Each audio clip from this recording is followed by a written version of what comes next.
आदाब नाजरीन, महकमा इत्तलात व राबित आमा के हफ्तेवार प्रोग्राम सुकून के आज के शुमारे में आपका खैर मकदम है। मैं हूं आपका मेजबान सैयद शकील शान।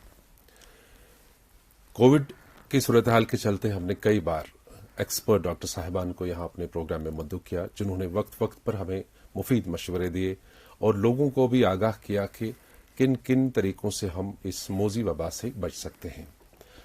कई बार हमने डॉक्टर उमर नज़ीर साहब को भी मद्दू किया और आज भी हमने इनको दावत दी कि ये जो ताज़ा तरीन कोविड की सूरत हाल है और जो आने वाले दिनों में स्कूल खोलने की बात हो रही है सरकारी सतह पे, उस हवाले से बात करेंगे। ये हैं डॉक्टर उमर नज़ीर साहब, कम्युनिटी मेडिसिन स्पेशलिस्ट, जो इस वक्त divisional Covid control room Kashmir में तैनात हैं। डॉक्टर साहब, आपका बहुत बहुत इस्तकबाल है। वालेकुम अस्सलाम। डॉक्टर साहब, चूंकि थर्ड वेव भी आ गई, जैसे आपने पहले ही अंदिया दिया था, जब सेकेंड वेव के बाद हमने आपको यहाँ पे बुलाया था, आपने कहा था कि थर्ड वेव का भी अंदेशा है, तो वो थर्ड वेव भी आई। तो क्या कुल मिला की सूरत हाल रही इस थर्ड वेव की? जो इस बार जो सूरत हाल रही थर्ड वेव से, जो हमने देखा कि केसेस बहुत ज़्यादा बढ़ गए थे, लेकिन हमने पहले ही बोला था कि जो ये वायरस है, जो वेरिएंट है, ये वेरिएंट ऑफ कंसर्न है, इसमें ट्रांसमिसिबिलिटी बहुत ज़्यादा होगी, यानी कि इन्फेक्शन बहुत ज़्यादा फैलेगा। आप ओमिक्रॉन की बात कर रहा हूँ मैं, जो इसमें प्रिडोमिनेंट वेरिएंट था जी। तो इसमें यही पाया गया कि थ्रू आउट वर्ल्ड के केसेस बहुत जल्दी जल्दी आ गए और केसेस की वजह से उतनी डेथ्स नहीं हुई जो सेकेंड वेव और फर्स्ट वेव में हुई थी। बिल्कुल। तो इसमें एक और खुशआमदीद बात थी कि हमारे पास इस बार वैक्सीनेशन भी हुई थी और जो ये वेरिएंट था कि ये पाया गया कि माइल्ड फॉर्म में आएगा और डिजीज ज्यादा करेगा और इसकी वजह से कि बहुत से कम डेथ्स हुई। इसमें दो इम्पोर्टेंट रोल है। एक तो हमारा जो वैक्सीनेशन कवरेज था 18 ईयर्स एंड अबव, उनमें सब में हमारी वैक्सीनेशन 100% थी, both first dose and second dose. और अल्हम्दुलिल्लाह हम अपने स्टार्ट किया है बूस्टर डोज भी इस एज ग्रुप में। और सबसे इम्पोर्टेंट बात है कि जो हमारा जो 15 to 17 ईयर्स का जो एज ग्रुप है, इन बच्चों में भी हमने वैक्सीन स्टार्ट कर ली है। और अल्हम्दुलिल्लाह हमारे डिवीजन में लगभग बहुत से ऐसे डिस्ट्रिक्ट है जहां पे लगभग 100% ये फर्स्ट डोज का अमल इनमें ऑलरेडी हो चुका है। और उम्मीद करते हैं कि इंशाल्लाह with the span of next month ये सेकेंड डोज भी इंशाल्लाह हो जाएगा। और हम खुश हैं कि आइंदा ऐसे कई दिनों में के बाद इंशाल्लाह स्कूल भी बिल्कुल। क्योंकि डॉक्टर साहब, फर्स्ट वेव भी आपने देखी है, तब भी आप संभाले हुए थे divisional Covid control. Second wave में भी जो कि एक भयानक सूरत हाल लेकर के सामने खड़ी थी, सब लोगों के सामने एक चैलेंज सा था और उसमें भी सुरखरू होके ही निकले। लेकिन अब जिनकी जानें तलफ होनी थी तो ऊपर वाले की तरफ से वो तो हो गई। अब थर्ड वेव की अगर बात करो, ओमिक्रॉन वेरिएंट की, तो इस सूरत हाल में आपको क्या लगा कि उस तरह का कुछ हल्ला गुल्ला हुआ या जो सेहत के एतबार से जो तदाबीर करनी थी उसमें कुछ बदलाव आपको देखने को मिला? जो ओमिक्रॉन लेड हमारा जो थर्ड वेव प्रिडोमिनेटली था, क्योंकि दूसरे वेरिएंट भी थे, डेल्टा भी था इसमें, लेकिन प्रिडोमिनेटली ये ओमिक्रॉन ही लेड था।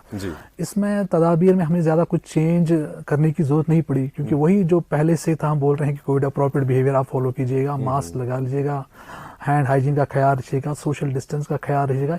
यही तदाबीरें बड़े काम आई इसमें भी हमें। अच्छा। और इससे बड़ी इंपॉर्टेंट बात है कि जो हमारी वैक्सीनेशन थी, इस बार वैक्सीनेशन हमारी जो अडल्ट पॉपुलेशन थी 18 एंड अबव, वो 100% हो चुकी थी। और इसकी वजह से भी बहुत सी जो डेथ्स थी बिल्कुल बहुत कम हुई इस बार, जो सेकेंड वेव और फर्स्ट वेव में पाई गई। तो इसमें भी लोगों का हम बड़ा शुक्रिया अदा करना चाहेंगे कि उन्होंने अपने डोजेस टाइम पे लिए, और जिसकी वजह से सूरत हाल ये है कि इंशाल्लाह हम आगे सोच रहे हैं कि आगे इंशाल्लाह स्कूल भी खुलेंगे। तो मुझे लगता है डॉक्टर साहब, यहाँ पे ये बताना जरूरी है कि ये उन लोगों के लिए एक सही जवाब है और सही मौका है समझने का, जो तवहम परस्ती के शिकार हुए थे वैक्सीनेशन के हवाले से और वैक्सीनेशन कराने से कतराते थे। और शायद इस बार वो ये समझ चुके होंगे कि वैक्सीनेशन ही वो वाहिद हथियार, वाहिद टूल था जिससे हम बच निकले इस थर्ड वेव से। तो अभी भी अगर कुछ लोग हैं जो इसमें हिचकिचाते हैं तो वो जरूर अपना वैक्सीन लगवा दें, क्योंकि अब तो बच्चों के भी स्टार्ट हो रहे हैं। 15 से जो 17 साल की उम्र के बीच आपने वैक्सीनेशन ड्राइव किया, ये किस परसेंटेज तक हुआ अभी तक डॉक्टर साहब? अभी तक जो हमारा 15 से 17 साल की जो एज ग्रुप है, क्योंकि यही हमारे जो बच्चे कल स्कूल जाएंगे, ठीक है, इनमें भी वैक्सीनेशन कवरेज मोस्ट ऑफ जो हमारे डिस्ट्रिक्ट के लगभग 100% हो चुकी है। तो थोड़े से 1-2 डिस्ट्रिक्ट है, खासतौर पर जो श्रीनगर है अभी उसमें थोड़ा सा कमी है। इंशाल्लाह within span of this week और नेक्स्ट वीक इंशाल्लाह ये भी हो जाएगा। और इंशाल्लाह नेक्स्ट वीक से हमें उम्मीद है कि इंशाल्लाह जो 9th 10th 11th 12th की स्कूल हम यहाँ पर भी विंटर जोन में भी सरकार सोच सकती है कि उनका खोलने के लिए। बिल्कुल डॉक्टर साहब, उस पर हम आ जाएंगे, लेकिन अभी भी शायद उन्होंने इस एज ग्रुप में वैक्सीन लिए हैं 15 से 17 के बीच में, तो उनके सेकंड डोज के बारे में क्या इत्तलात है? देखिए जी, जो हम बच्चों को भी वैक्सीन दे रहे हैं 15 to 17 ईयर, ये डिफरेंट है फ्रॉम जो हम अडल्ट को दे रहे थे जी। इसमें ये है कि इसमें हम दे रहे हैं किल्ड वैक्सीन है, इसका नाम कोवैक्सीन है, ठीक है।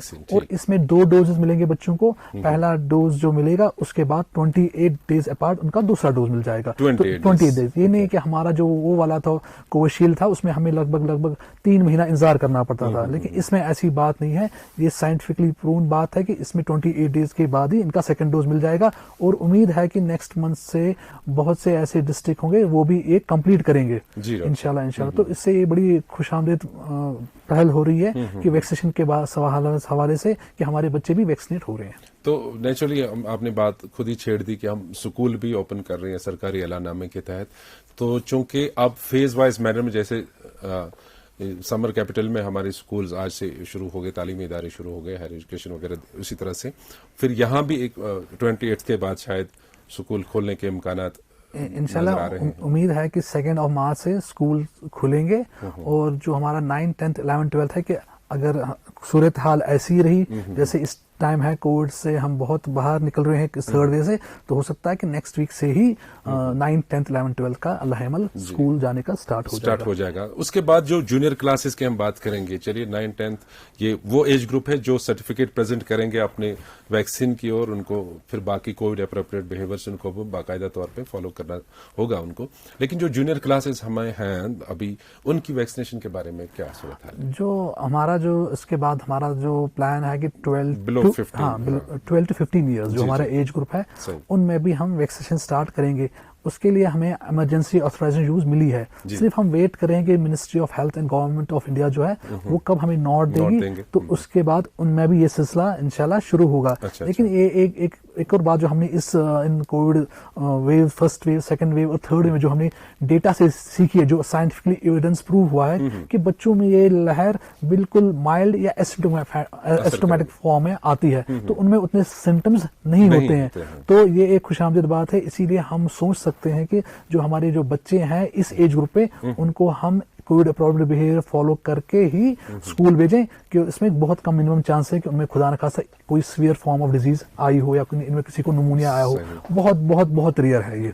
तो इसीलिए हमें उम्मीद है कि इंशाल्लाह विद इन फ्रॉम 2 मार्च ये बच्चे भी अपने अपने स्कूल में इंशाल्लाह होंगे। तो अब इंशाल्लाह जो ही ये बच्चे स्कूल जाएंगे, चाहे वैक्सीनेटेड हैं, नॉन वैक्सीनेटेड हैं, एज ग्रुप के बच्चे, मुख्तलिफ एज ग्रुप के बच्चे, तो उनको खास तौर पे, क्योंकि अभी सारे पेरेंट्स वरीड होंगे इस बारे में कि अब बच्चे स्कूल जा रहे हैं, कहीं खुदा न खासा फिर से कोई वेव उन पर लाहक ना हो, तो क्या बिहेवियर उनको कोविड अप्रोप्रिएट बिहेवियर के हवाले से क्या तदाबीर अपनानी है बच्चों को या स्कूल एडमिनिस्ट्रेशंस को, ताकि जो हमारे ये बच्चों का फिर से स्कूल जाना एक लंबे अरसे के बाद ये एक हमवार तरीके से गुजरे? इंशाल्लाह हम पूरी उम्मीद है कि हमारे जो वालिदैन हैं वो इसमें बहुत अच्छा कोऑपरेट करेंगे। सबसे इम्पोर्टेंट बात है कि जब भी आप अपने बच्चों को स्कूल भेजें तो उनको मास्क लगा के भेजिएगा, ठीक है।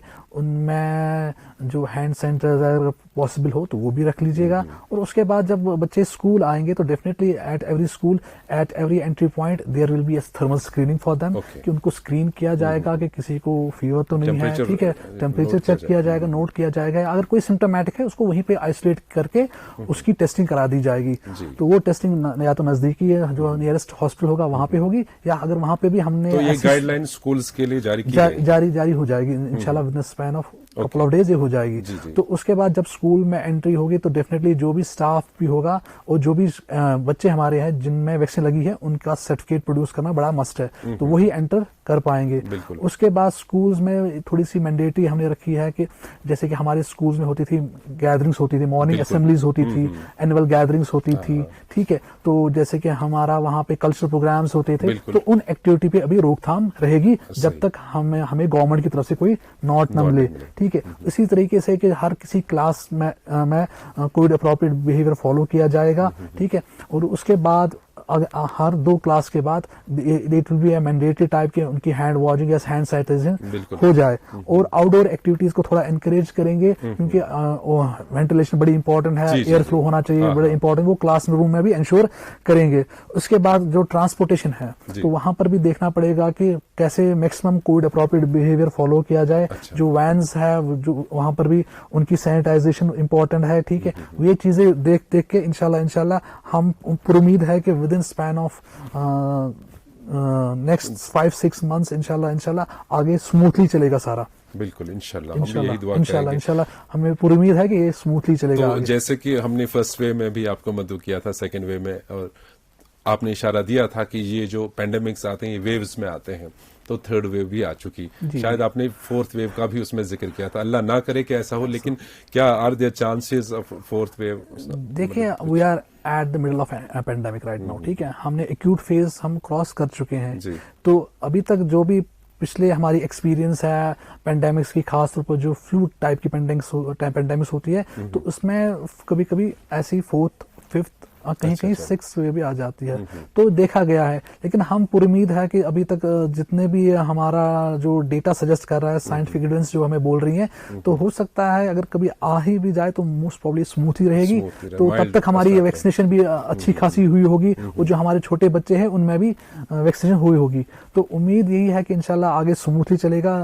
आई होप फॉर 6-8 मंथ्स तो होना चाहिए। तो उसके बाद लोगों का एक चीज है कि अगर सब कुछ ठीक चल रहा है, लेकिन लोगों को अपना कोविड बिहेवियर फॉलो करना चाहिए in letter and spirit, that's important. और वैक्सीनेशन में आगे आना चाहिए, खासतौर पर जो बच्चे हमारे हैं यहाँ पे भी थोड़ी सी, जहां पर भी कहीं हेजिटेंसी है 15 to 17 ईयर्स एज ग्रुप में, वो करके तो इंशाल्लाह बच्चे आपको हालांकि डॉक्टर साहब, जो कि पिछले दिनों देखा जा रहा था हमारे कश्मीर डिवीजन के अंदर या जम्मू कश्मीर की पूरी की बात करें, केसेस बढ़ते जा रहे थे, लेकिन अचानक से उसमें गिरावट आ गई। अब एक अच्छी सतह पे इस वक्त हम इसको देख रहे हैं कि गिरावट ही आ रही है, डिक्लाइन मोड में है इस वक्त। तो इसका मतलब यह है कि लोग शायद अब इजी ले लें, वो अब लीनियंट ले लें कि चलो अब कंट्रोल हो गया। आपका यही कहने का मतलब है कि फिर भी कोविड अप्रोप्रिएट बिहेवियर अपनाना होगा? वही है कि हम लोगों को हमेशा बार बार यही बोल रहे हैं कि वो अपना जो कोविड अप्रोप्रिएट बिहेवियर है वो फॉलो कर लीजिए।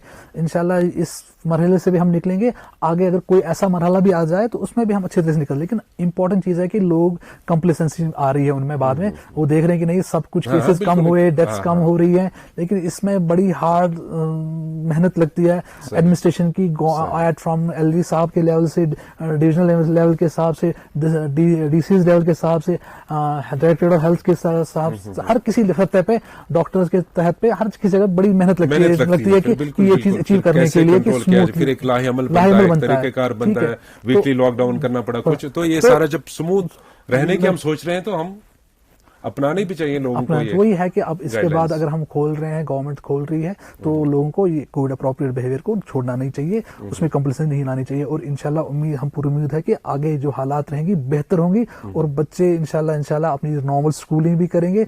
और पेरेंट्स भी बड़े चाहते हैं कि लोग बच्चे कब स्कूल जाएं, और hopefully with in span of couple of weeks ये सब कुछ इंशाल्लाह स्मूथली होगा। डॉक्टर साहब, लास्टली जानना चाहेंगे कि जो हम इम्यूनिटी के हवाले से वैक्सीनेशन के बाद हम कह रहे थे एंटीबॉडीज डेवलप होंगी हर इंसान के अंदर और इम्यूनिटी बढ़ेगी, तो कहाँ आप देखते हैं उस चीज को इस वक्त? देखिए, अभी तक जितने भी हमारे पास वेरिएंट आए, जो पहला वाइल्ड वायरस था, उसके बाद डेल्टा प्रोडोमिनेंट हुआ, उसके बाद ओमिक्रॉन आया, ठीक है। जब हमारे पास डेल्टा वेरिएंट आया था तो हमने सर्विस भी बहुत की, सेरो सर्विस भी की थी, जिसमें पाया गया कि 70-80% एंटीबॉडीज बन चुकी थी। लेकिन ये भी पाया गया कि बाद में कि हमने जब स्टडी की लोगों में, तो ये antibodies over span of time vanish होती है। अगर ये लास्टिंग इम्यूनिटी देती, हमारा जो डेल्टा वेरिएंट था 80%, 90% बहुत सी हम प्रोटेक्ट एंटीबॉडी बन गई थी, तो ओमिक्रॉन नहीं आता ना, ठीक है, ओमिक्रॉन नहीं आता, ठीक है, इतनी तरीके से नहीं फैलता, क्योंकि ऐसे वेरिएंट भी होते हैं जो एस्केप करते हैं इम्यून सिस्टम को, ठीक है। तो इसीलिए मैं बार बार यही बोलता हूं कि जब तक ये एक एंडेमिक लेवल पे ना आ जाए, उस लेवल पे ना आ जाए, हमें कोविड अप्रोप्रिएट बिहेवियर को छोड़ना नहीं चाहिए, और वही एक पॉजिटिव माइंड में रख के हमें आगे बढ़ना चाहिए। बहुत सही बात करी आपने। तो इंशाल्लाह हम भी यही उम्मीद करेंगे और दुआ भी अल्लाह से करेंगे कि अब कोई और मरहला ऐसा ना देखना पड़े, और ताकि आपका भी जो काम का बोझ है वो भी कम हो जाए, आप भी रूटीन वर्क पे जा पाए और लोग भी आराम से अपना काम काज करें और स्कूल जाएं बच्चे। सारा जो निज़ाम है हस्ती का, ज़माने का, वो हमवार तरीके से चले। आप आज हमारे कहने पे फिर एक बार यहाँ आए, आपका बहुत बहुत शुक्रिया। और नाजरीन से भी कहना चाहेंगे कि आप जो हमारे ये प्रोग्राम मुतवातिर देखते हैं, इसके लिए आपका शुक्रिया। हमें आपके फीडबैक का हमेशा इंतजार रहेगा। दीजिए आज के एपिसोड से इजाज़त। खुदा हाफिज़।